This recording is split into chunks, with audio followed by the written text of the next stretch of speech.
Good morning, champions. Welcome to day 15. Happy Tuesday. I hope you're having a good week so far. I am so excited that we are at day 15 on this 31 days challenge of Ask Me Anything series. Thank you for following along with me so far. If you've been watching either during the show or after the show, thank you for being here. Before I get started on the topic for today, which is using research for good to help your social enterprise or your nonprofit, I'm going to introduce myself for those that might be new to my page. My name is Omotola the Great. I am the lead consultant here at the Funding Magnet, and we are here to support and aid nonprofits or individuals who want to do good. We believe that you don't have to go broke to make a difference and that you can make a living while making a difference. And so we as a firm, we support you with all the tools, the resources, and the training that you need to be able to do good and to sustain your impact and be profitable along the way. We believe that you can make a living while you're making a difference. And we know that it can be lonely to start a nonprofit or to start a impact project, but we want to support you because we know what it feels like. We've been there, and now we want to encourage you and make sure you have all you need to do the work that you do. More than ever, we need you. We need you in this industry because think of everything that has been going on in the world, from the pandemic now to the issues with Ukraine and all the other unrest in other societies as well that we don't even know about. There is a need for social saviors like you. There's a need for champions and change maker like you. And so our goal is to support you and to ensure that you have all you need to thrive. And so the purpose of this series is just for you to ask me any question you may have about starting your nonprofit or your NGO or your project, growing it, expanding it, funding it, having a team. And so this series has been all about the questions that people have asked me, whether in private, via chat, via email, or through the comment as well. So if you're here and you have a specific question, please feel free to put it in the chat. And if you're shy, you can always send me a DM later on, and I'm happy to take it as well. And so that's just a bit about me. Please tell me about yourself. Where are you located? What's your change? What's the population that you're interested in serving, or the community that you're currently serving as well? I'd love to get to know you and learn more about your impactful work as well.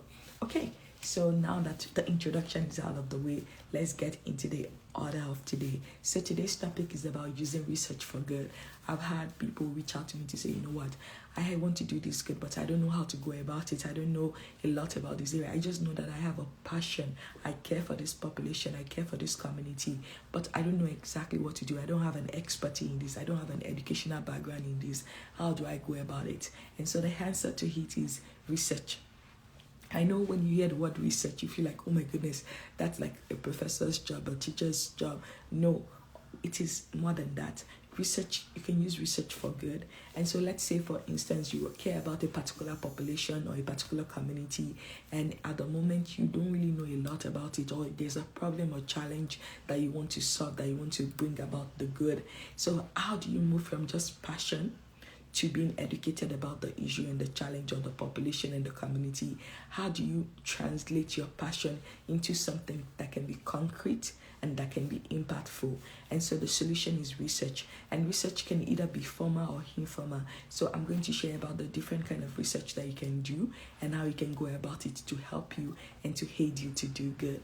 And so research is basically finding out specific information about a particular challenge or problem in relation to a particular population or community or location that you're trying to work within and work in. And so, for instance, I'll give an example from my own life. I have always cared about education and youth development and things like that. And so for my undergraduate, I went to study social work, and I did social work and focused on social enterprise development and management for my master's degree. During that period, I was able to do a lot of research work, and so that research was what actually backed my nonprofit organization, because prior to that, I didn't know anything about the education system. I didn't know anything about youth beyond just what I knew growing up and what I have had experience with my friends and family as well. But when I knew that I wanted to start my non-profit and I wanted to work within this population and I wanted to work in the education field, one of the first things I did was to do a research study. And it was informal. It was not like official where I had to get RRB approval or anything like that. So what I did was like, you know what, I see these challenges, I see this problem happening within this education system. One of the problems that I saw was that every single year, like during that period around 2010 to 2012, every year there was this news that says, 99% failed JAM, 99% failed WAEC, failed GC. That was the national examination in Nigeria then. And so it used to pain me. And then most of these, at least 95% of these students that failed were from the public school system. And so I kept thinking, what can be done? I don't think that those that are in private school and those that are getting the good score had two heads than those that were in public school. And so that really intrigued me and said, what can we do about this? How can we change things? And so I had some theories and things I wanted to do. But for me, I wanted to make sure that my solution was in alignment with the problem. And also I wanted to ask from the people I wanted to serve in the community to say, is this really the problem? Is this really the issue that is going on? So that it's not as if it's my head and it doesn't make sense to them. And so the first thing I did was to come up with a series of questions that I wanted to ask them. So the way that we did it was to say, okay, I'm going to ask the student in a certain class range. Then I'm going to ask the teachers as well, because, you know, different stakeholders, they see from different perspectives. So I wanted to hear the perspective of the teacher, I want to hear the perspective of the student, then also the perspective of the parent or caregiver.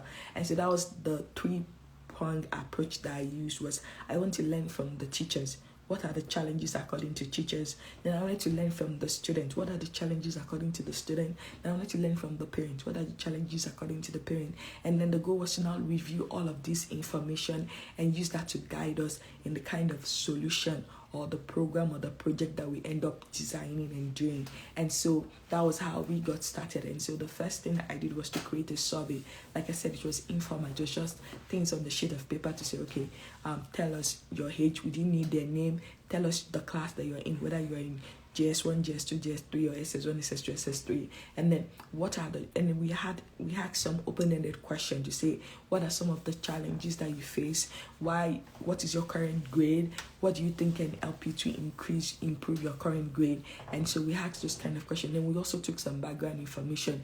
Are you the first in your family to ever finish secondary school or go to secondary school? What is your mom's occupation? What is your dad's occupation? And all of those kind of questions as well. Then we asked them about their future goal. What, if in an ideal world, what would you like to be? What kind of career path would you like to go into? Would you like to go to university? What kind of area of studies do you want to? And so we asked those questions for the student. And then for the teachers, we asked them to say, okay, what are the challenges that they see in terms of student achievement? Is it because there are more students than to a teacher ratio? Is it because of lack of training or books and resources for them to really do?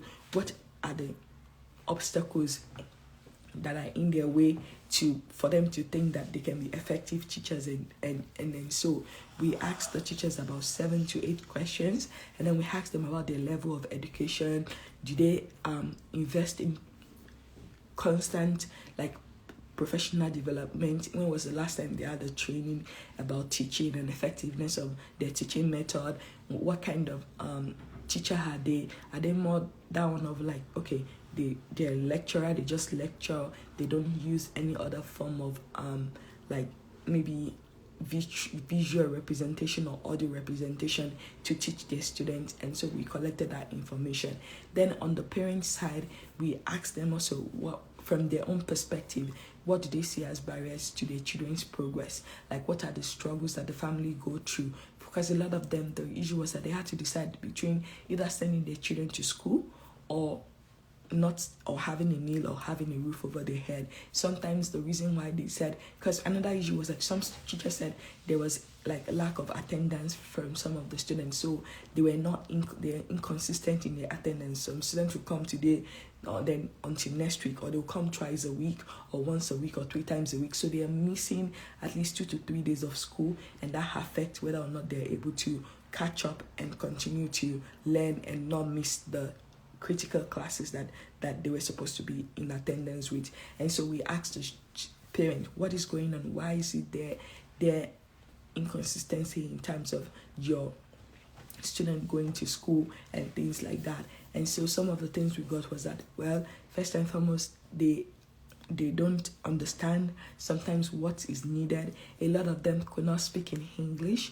and so even if there were homework and assignment that was given to their child, they don't know whether or not they had assignment or homework, and they didn't know how to help their child to be successful. They didn't know that they needed to check on their child to say, have you done your assignment, have you done your homework?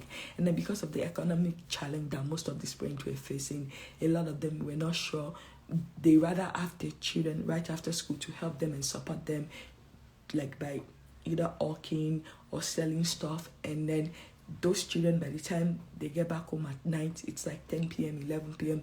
They're so exhausted. They just want to eat and fall asleep. And then another issue is like lack of stable electricity was another challenge. And so a lot of them, even though if they have the desire to do their assignments and their homework and study, there is no electricity to study at night once they are done from going up and down in hawking and selling for their parents. And then most of the parents, they don't have enough, in terms of cash and money, to be able to buy candles or kerosene for their lanterns for them. So they just let the kid go to sleep, and then the kid never get the chance to do the homework and assignment. And there's the phrase that says practice make perfect. And so once the student, they are not able to do that, then it's become harder for them to be able to really progress in their academic career and be able to do better with their scores. And so based on that research that we used to get the perspective of the parents, the perspective of the students, and the perspective of the teachers, this really helped us a lot. And so we were able to use this data to now look at, okay, what is the best way forward? What kind of solution should we render? What kind of things should we put in place for us to get a different result? Then we also check in to say, okay, what have you tried? We ask teachers for their suggestion as well. We ask students for what they would like to see in the educational progress and in their career path and what they wanted to make happen as well. And so by the time we did all of this, we had so many information that we now knew, okay, we might try this. What kind of program should we offer? What should be included in our program, and how should we set it up? And so these were very, very useful information that gave us what we needed to be able to now go forward and say, okay, we're going to pilot this and let's test this theory, let's test this solution and see if this will work and even help to make a dent in this particular issue and make a difference for this particular population that we serve. And so that was how we were able to use research for good, because assuming we didn't take the time to do the research, honestly, I think that our program would not have been as effective as it is right now. But because we took the time to listen, we took the time to understand where the students were coming from, we took the time to really learn about the challenges they were facing, the things that they've tried that have worked and the things that have not worked. We took the time to get different perspective. We didn't just focus on the teachers alone, or just on the parent alone, or just on the student alone. We focused on all these three segments, so that gave us a robust and really a clear view. So if students were missing a particular thing, the teachers caught it. If the teachers were missing a particular thing, the parent caught it. So we're able to have an holistic view of what was going on within the education system. And then beyond just the education system, what was other barriers outside of the education system that was affecting and contributing to the failure rates that we were seeing in the student. And so using research, like I said, informal, we used that and it helped us to really get some ideas, and we were able to use that to actually do a lot of good and create a program that was very sound and that was very effective in addressing the problem that we face. And so for you as a change maker, for you as a champion for good who is thinking about starting a non-profit, or maybe you've started but you're not sure if your theory of change is correct, you're not sure whether or not there's anything you can do, you don't just have to use research when you're just starting. Another thing thing I would encourage is like you can use research during your program. And so one of the things that we did was like after instituting the program, we did an assessment. So we did a survey of before they started the program, before we implemented the solution. This is where the students were. We rated them in terms of academics, in terms of their leadership, in terms of their progress, where they were. And then, so we took that pre-test. It's called pre-test. Then our program was supposed to last for at least 5 months. So 2.5 months into the program, we did a follow-up to see, okay, where are you? What has changed? What is not changing? What is working? What has not worked? What should we start to do more of? What should we stop doing? What should we continue to do? Just to say that, is this working? And then we tested again to see, has there been any change in terms of the progress that the students have made? Let's say they were D students before they came in. Have they increased? Are they now at C- or C+ or C or B, or what is the result we are getting? And then at the end of the program, we did another survey just to check and say, okay, we did the before you came into this program, you were at a D. Now at the end of, after 5 months, after 6 months of this program, where do you stand? Did you increase? Why did you increase? What did you do to help you? What helped? What part of our program did you find more helpful than any other one?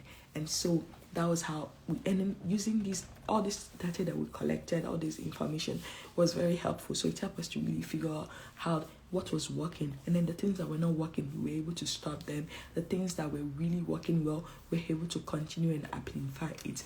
Another reason why this research was good also, and another reason why you should consider using research in the work that you do, is because at the end of the day, we were able to now tell the story, to get more funding, to say, see what we were able to do in 6 months, see the difference we were able to make, see how our students, see the journey they went through, see how they were able to move from F to B+, or F to B, or F to C+. This is what we inputted along the way, and this is the result that we were able to get as we go forward. And so that was another point for the research, because it helped us to really make sure that our storytelling was great, and that storytelling that we did really was very helpful in terms of getting new funders, getting new partners, because they saw that because we did the research, we did the pre-test, we did the during test, we did the after test, all these 3 things really lined up in ensuring that we got the effective result. We got results that you can see the change, you can see the transformation, you can see the difference that we made in the life of those students and those population that we serve. And so I want you to think about it as a change maker, as a champion. How can you use research for good? Have you used research for good before? What did you do? How has research helped you to amplify your work, to ensure that your impact is effective and efficient? And if you're struggling with using research, like I said, it doesn't have to be a formal thing, it can be informal. Just sit down and think about that. Okay, this is the difference we're trying to make. Let's talk to the beneficiary, the stakeholders. And so think about the stakeholders that are involved in your program and your project, and think about, okay, what questions should we ask them? How can we carry them along? We don't just want to say, well, this is the solution, I think, and then that's it. But you need to talk to them, to ask them, okay, what is working? What has worked? What did you like the most about our program? What has helped you? What has not helped you? And so using that can really help you to learn more about your program, to learn more about what makes you unique, what is best, what does your beneficiary love the most, and how is that helping them to really move mountains and reduce limitation and help them to move forward and increase your impact in the work that you do.